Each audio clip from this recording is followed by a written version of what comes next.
So let's have a look at the chemical reactions that actually release SOx and NOx into the atmosphere.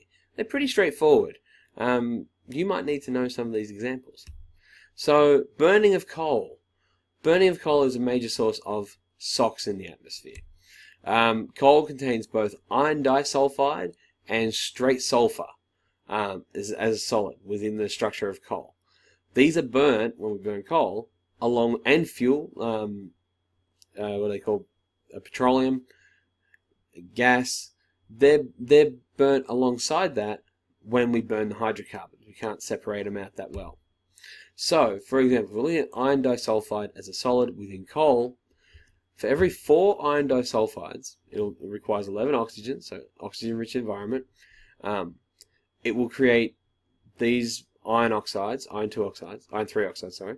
But it'll also produce a lot of sulfur dioxide.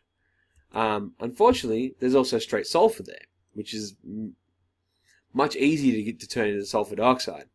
So if we burn sulfur in oxygen, which is what's going to happen in a coal combustion chamber, you're going to produce sulfur dioxide gas. And this is a problem for the atmosphere.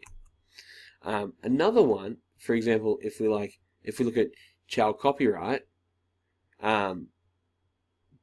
it's chalcopyrite, by the way, but chalcopyrite is the way, it's an easy way to remember it. But chalcopyrite is a brass yellow mineral that contains cupric copper iron sulfide. Now, this is the main source of copper. Copper is a super important element. We use it for all of our electrical goods. But this brassy yellow mineral also has sulfur in it. That's where the yellow comes from. So when we burn it or we smelt it means to melt it down, we react it with, well, you're reacting it with oxygen. So we react it with oxygen to get out the copper, because the copper is what we're trying to separate. So here's our chalcopyrite right here. We burn it with oxygen and silicon dioxide.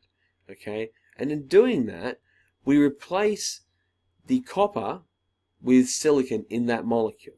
Okay, so that's why that happens, and that gives you a liquid copper right there, and that's cool. That's really important. We can smelt that out, let it cool down, and you've just got a solid metal copper. Unfortunately, the products are 4 sulfur dioxide molecules, and that's a problem. Now remember, sulfur dioxide is oxidized in the atmosphere to also make sulfur trioxide. So it's not just sulfur dioxide you've got there, you're also getting sulfur trioxide as it hangs out in the atmosphere. If it reacts with water, it won't make that, it'll make sulfurous acid, but if it reacts with oxygen, it will make sulfur trioxide, which is actually a bit worse because that makes sulfuric acid, which is slightly more acidic. Burning fossil fuels is a major source of NOx. So basically, anything that was living is chock-a-block full of nitrogen. Fossil fuels are made up of former living things. So when we burn them at a high temperature, so we are adding the nitrogen that's in there to oxygen, and this gives us nitric oxide. Now, the nitric oxide and oxygen react very slowly in the atmosphere. Now, to give us nitric oxide plus oxygen gives us nitrogen dioxide. Now, the problem with this is that nitric oxide is actually not too bad. It's poisonous, so it's not ideal, but it's not acidic either. Whereas nitrogen dioxide is acidic, and that's a major problem for the atmosphere. Alright, I hope that made a lot of sense. Those are some solid, clear examples of how SOx and NOx are released into the atmosphere. If you have any questions, ask them in the comments below. We'll get back to you as quick as we can. Thanks for watching. Bye now.